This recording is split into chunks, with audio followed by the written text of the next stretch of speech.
क्या जवाब दिया? आज नोटिस का जवाब की डेट थी और आज हम तीनों निर्दलीय विधायक यहाँ पहुँचे और अभी हमने स्पीकर साहब से जो है बातचीत मतलब मुलाकात हुई है और जो मीटिंग जो है वो 2:30 बजे तक एडजर्न की गई है।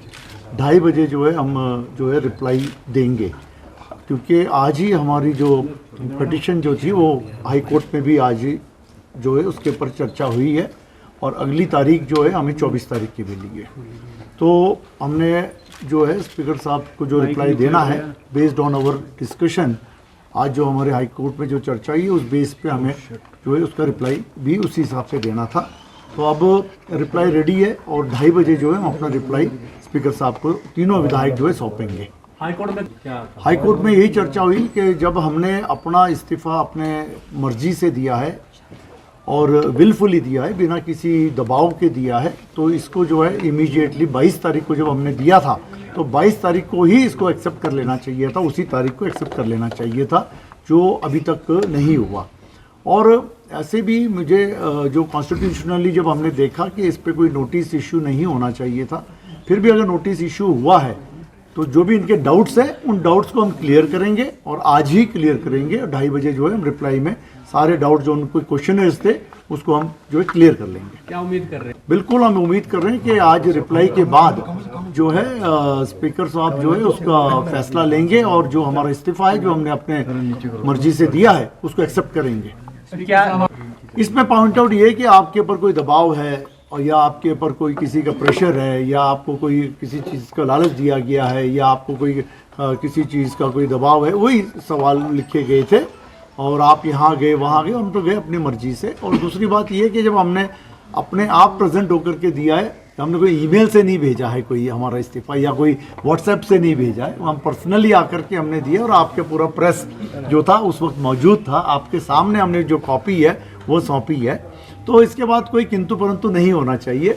और एक कॉन्स्टिट्यूशनल पोस्ट पे बैठे हुए हमारे माननीय स्पीकर साहब, और हम यही उम्मीद करते हैं कि इस कॉन्स्टिट्यूशनल पोस्ट पर बिना किसी दबाव के, बिना किसी राजनीतिक दबाव के डिसीजन ले लेना चाहिए। ये जनता के हित में है, प्रदेश के हित में है और जो है इसका जो जनता को जो है विश्वास रहना चाहिए इस पोस्ट का, नहीं तो जनता का विश्वास उड़ जाएगा। अभी तो फिलहाल तो ऐसा है कि इतनी लंबी डेट दे दी है हमें, अभी जो 10 तारीख की डेट की आवश्यकता नहीं थी। अगर 22 को हमने इस्तीफा दिया तो 2 दिन बाद भी बुला सकते थे। तो इतनी लंबी डेट जो दी है इससे जो है ये टाइम डिले करने का जो कोई मतलब नहीं होता है, क्योंकि लोकसभा के भी इलेक्शन होने हैं। ऑलरेडी हिमाचल में 4 सीटों पे लोकसभा का इलेक्शन डिक्लेयर्ड है, 6 सीटों पे और भी डिक्लेयर्ड है। तो जो भी है फैसला जल्दी होना चाहिए, बार बार इलेक्शन होना भी ठीक बात नहीं है। तो जो भी फैसला है अभी हो जाना चाहिए। अब आपके साथ थे इस्तीफे के दौरान तो सर कोई भी आ सकता है, कोई भी जा सकता है, किसी पे पाबंदी नहीं है कि कोई आए या कोई ना आए। इसमें कोई कानून में लिखा नहीं गया कि कोई आए या कोई ना आए, कोई भी आ सकता है। आप लोग यह चाह रहे हैं कि 1 जून को चुनाव हो जाए तो मोदी लहर जाए उसके साथ? सर ऐसा है कि बार बार प्रदेश में जो है उसके बाद अगर हमारा ऐसे भी इस्तीफा तो मंजूर होना ही है, आज नहीं होगा कल होगा पर होना है। फिर दोबारा जो बाई इलेक्शन होंगे, फिर कोड ऑफ कंडक्ट लगेगा वो 3 अलग अलग जिलों में, तो वो ठीक बात नहीं है। तो अभी एक बार इलेक्शन हो जाए तो स्टेट का फायदा है, उसमें सरकार का भी फायदा है। स्टेट कितने हम इसका जवाब हम पिछली बार भी दे चुके हैं, ठीक है। तो इसीलिए अब बार बार वो जवाब देना उचित नहीं है, पिछली बार का जवाब आपके पास है सर। धन्यवाद। 3 जो निर्दलीय विधायक हैं, माननीय श्री के.एल. ठाकुर जी, श्री होशियार सिंह जी और श्री आशीष शर्मा जी, इन तीनों ने 22 मार्च को लगभग 1:30-2 बजे के करीब सचिव विधानसभा के पास अपना रेजिग्नेशन दिया और उसके बाद मुझे मेरे निवास स्थान पर ये लगभग 3:30 पौने 4 बजे के करीब मुझे मिले, जहाँ मुझे भी उसकी कॉपी उन्होंने वहाँ पर दी। जो यहाँ पर जो उन्होंने रेजिग्नेशन दिया उसकी जो प्रेस रिपोर्टिंग है, प्रेस क्लिपिंग्स हैं, जो हमारी प्रोसीडिंग्स जो इनिशिएट हुई हैं उसका पार्ट है, उसमें माननीय नेता प्रतिपक्ष श्री जयराम ठाकुर जी, और जब वो मेरे निवास स्थान पर आए तो उनके साथ 2 माननीय विधायक भारतीय जनता पार्टी के डॉक्टर जनक राज जी और बलवीर सिंह वर्मा जी उनके साथ थे, और एक आध मीडिया का भी व्यक्ति था। और दूसरे दिन एक पिटीशन जो है 10-12 जो माननीय विधायक कांग्रेस पार्टी से हैं, जो मंत्री भी हैं, उनकी तरफ से भी विधानसभा सचिवालय को प्राप्त हुई। और जो नियम हैं हमारे, उनके तहत जब भी कोई विधायक अपना त्याग पत्र दे तो उसका एक फॉर्मेट है, उस फॉर्मेट के मुताबिक हो, और उसके आगे जो रूल्स हैं, अगर वो व्यक्तिगत तौर पर आता है, वॉलेंटरी है या इनवॉलेंटरी है, और अध्यक्ष को ये लगे कि जिन परिस्थितियों में उसने त्याग पत्र दिया है उन परिस्थितियों की खोजबीन करना आवश्यक है, ज़रूरी है, संविधान के मुताबिक, लोकतंत्र के मुताबिक, तो अध्यक्ष जो है उसके लिए संवैधानिक तौर पर, कानूनन तौर पर अधिकृत है। The speaker enjoys the full authority to inquire into all those aspects of the resignations. और उसी के संदर्भ में हमने तीनों माननीय विधायकों को एक नोटिस इशू किया था, शो कॉज नोटिस, और उसकी सूचना हमने राज्यपाल महोदय को भी दी थी, और हमने उनसे ये आग्रह किया था कि नियमों के अनुरूप, संविधान के अनुरूप जो कार्रवाई वांछित है उसके मुताबिक आप 10 अप्रैल को 12:15 बजे विधानसभा सचिवालय के committee room, speakers committee room में उपस्थित हों, और जो नोटिस दिया गया उसका एक दिन पहले आप उसका जवाब दे दें, ताकि विधानसभा सचिवालय उस नोटिस को पढ़ने के बाद उसके ऊपर जो भी जानकारी प्राप्त करनी हो तो हम जो है इस पर्सनल इंक्वायरी में करें। अभी वो तीनों माननीय विधायक अभी अपीयर हुए इन पर्सन, तीनों की हाजिरी मैंने रिकॉर्ड पर लगाई है, और मैंने जो नोटिस शो कॉज हमने दिया है उसके जवाब के बारे में उनसे पूछा तो उन्होंने कहा कि हमने जवाब इस संदर्भ में देना है। तो मैंने कहा दीजिए, तो उन्होंने समय मांगा है। यद्यपि मैं इस सारी प्रोसीडिंग्स को आगे की डेट दे सकता था, लेकिन मैं ये समझता हूँ कि विषय गंभीर है, इसलिए मैंने 2:30 बजे तक इसको एडजॉर्न किया है, और 2:30 बजे फिर से दोबारा जो है ये जो है यहाँ कमेटी रूम में बैठकर प्रोसीडिंग्स होंगी, और जवाब वगैरह जो भी आया होगा और उसके ऊपर जो आगे कार्रवाई बनती होगी वो किया जाएगा।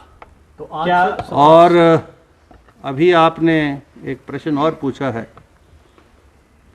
कि माननीय उच्च न्यायालय में भी इस संदर्भ में आज रिट पटिशन जो है इन मान्यों के द्वारा की गई है। तो उसकी जानकारी आपको होगी कि उस रिट पटिशन जो माननीय उच्च न्यायालय में इन्होंने की है वो अभी लगी थी सुबह 11 साढ़े 11 बजे, जिस पर काफ़ी देर हाई कोर्ट माननीय उच्च न्यायालय ने सुनने के बाद उसको जो है 24 अप्रैल के लिए जो है उसको एडजॉर्न कर दिया है।